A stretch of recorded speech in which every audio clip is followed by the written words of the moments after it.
Right now, we're going to try and match our inclination to that of Gilly's. By matching inclination, it will make getting an encounter a whole lot easier. So far, this mission has gone really well, and I'm surprised nothing has gone wrong. Well, let's try that again. This is Echo 3, and welcome back to our modded career mode discussion. Right now, I am picking an inspection mission for the Kerbal Remastered, giving aircraft a purpose. And I'll just reuse one of these planes I've already made. No need to make a whole new plane when I've got stuff that's going to work fine. We just load these inspectors onto the plane, and then we need to, we'll probably target the airfield for our mission. It'll make it easier to fly there. It is north and west of the Kerbal Space Center, so we just target that. Our passengers are loaded.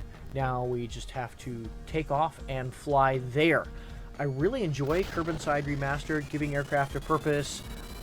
These are just a lot of fun to mess around with. If you are into airplanes and maybe you're not into space as much, the Giving Aircraft a Purpose mod really opens up the planet and gives you a lot more to do while you're just hanging around in the atmosphere. I have all different kinds of planes I've made. Some of these faster, more maneuverable ones. I've made some that are more like cargo planes, and it's been fun just having a purpose and a reason to fly around Kerbal. With the 1.12 update, they did give Squad itself gave more reasons to fly around Kerbal, as they added more airfields that you can find. This mod itself has had that kind of feature in it for quite a while now. So we just fly to this airfield, we land there, the inspectors do their thing, and that airfield is then unlocked for us to have missions to go there and do that. Now, I don't fully understand the Giving Aircraft a Purpose mod. If you know of any good guides or tutorials for it so that I could learn, I would love to hear in the comments. In particular, different missions say that I need to have my flight level increased, and I don't quite understand what that means. So if you can help explain a few things with this mod to me, that would be great. I've read the wiki and I understand what's going on there. There's just a few terms that I don't fully understand, and if you know anything, please comment, let me know what you're thinking there, or what you can do. Also, if you'd like to see me do anything in this series, please leave a comment, let me know. This is supposed to be a fun video series, and I really want you guys watching it to have input. You can see several of these videos that I've already made where different viewers have had their input and said, hey, can you do a mission where you do this? And I will do that. I love your input. I feel like these missions should be a together thing. You know, we're a community. Tell me what you think. Where should we go? What would you like to see on my videos? And I love to hear that, and I like to try and fulfill those requests. You know, you guys are a creative bunch here. That's why you watch these videos and play this game.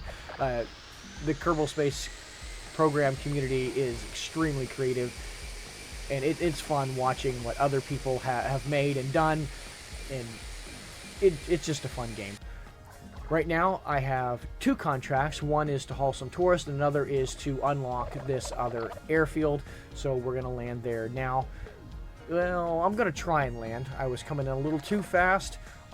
This does have flaps. I just didn't deploy them soon enough. There we go. That's done. Now we need to fly south from here and go to the desert airfield site. This is kind of my cargo plane. I put several command seats in the back. That's why I can haul quite a few passengers in there. It doesn't necessarily look like it. It's more of a custom design there as far as how it hauls passengers. I've used it in one other video. I didn't really highlight this particular plane too much. I like it. It's not really a fast plane.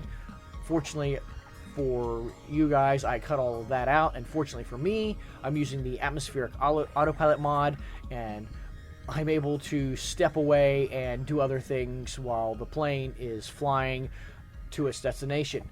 If you watch, I will also make use of the physics time warp. Now, I am using BetterTimeWarp, and I have my physics time warp modified so that I have 2, 4, and 6 times speed, although I need to be careful overusing that because the physics time warp has a way of welcoming Kraken attacks. So not really much is accomplished with these missions, just a few funds, didn't really get any science or anything, doesn't fully progress things, but we have a lot of science points to spend.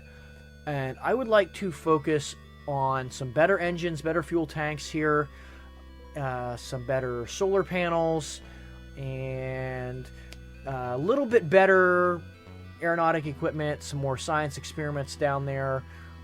Those look pretty good. That'll help further our program as well. If you guys know of any technologies you'd like me to use, let me know. I'll try working on unlocking those. These are some of the near future launch vehicle pods that I'm trying to unlock right now. And they hold, some of those hold more Kerbals. Like I like this 4 Kerbal pod as opposed to like a 3 Kerbal pod. It'd be kind of similar to the Dragon capsule. I like it. So we've unlocked the Vector engine and the Aerospike engine and some better fuel tanks. And here's some better nuclear options as well for our ships. Let's, you know what, we have to do a flyby of Gilly and do a crewed orbit of Eve. You know, we can really do both of those in the same mission, so that makes sense. And we have this new 4-person or 4 Kerbal pod that will let us get 4 Kerbals there, up their experience there. We'll throw on quite a few experiments on this. Might as well get as much science out of the mission as possible. So obviously the Science Junior, the Mystery Goo, the magnetometer, the gravioli detector, the barometer, the thermometer. These ladders will just kind of help as we move our Kerbals around. The heat shield, I don't know if I'll need it or not, but I'd rather have it and not need it. So here's some of the near future tanks. I believe, I'm not quite sure exactly what mod it's from. And then here's some of our better engines there. So this will give us a lot of Delta V for this mission. Lots of room to make mistakes if we need to. We'll put this, secure it with some space tape there. I did a practice where I tried making this exact rocket and I launched it, and without the struts there it wobbled too much on ascent, so that's why I added that. And let's throw on a massive engine. This is really way overbuilt. Gobs of thrust to weight ratio here on the launch. That is just not the way I normally do it. Normally I shoot for around 1.3 thrust to weight ratio on this. Really, it's been a long week, and I just wanted to make this mission a lot more simple than normal. With the farming and all, I've put in a lot of hours and just haven't had the time to put into playing Kerbal Space Program this week. Obviously, I got in a little bit, and it was fun. But I really want to do an Eve mission for you guys where we land and return. It's just Eve just seems to invite the Kraken for me, and a lot of my attempts, it's usually the entry portion. I'll get some weird Kraken attacks, mostly because of my impatience, and I'm overusing the physics time warp.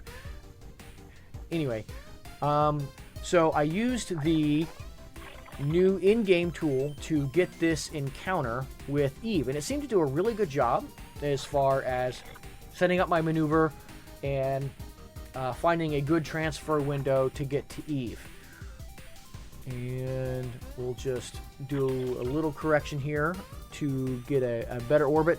Now I need to go to Gilly, and so I'm going to set up our orbit so that it will intersect Gilly's orbit.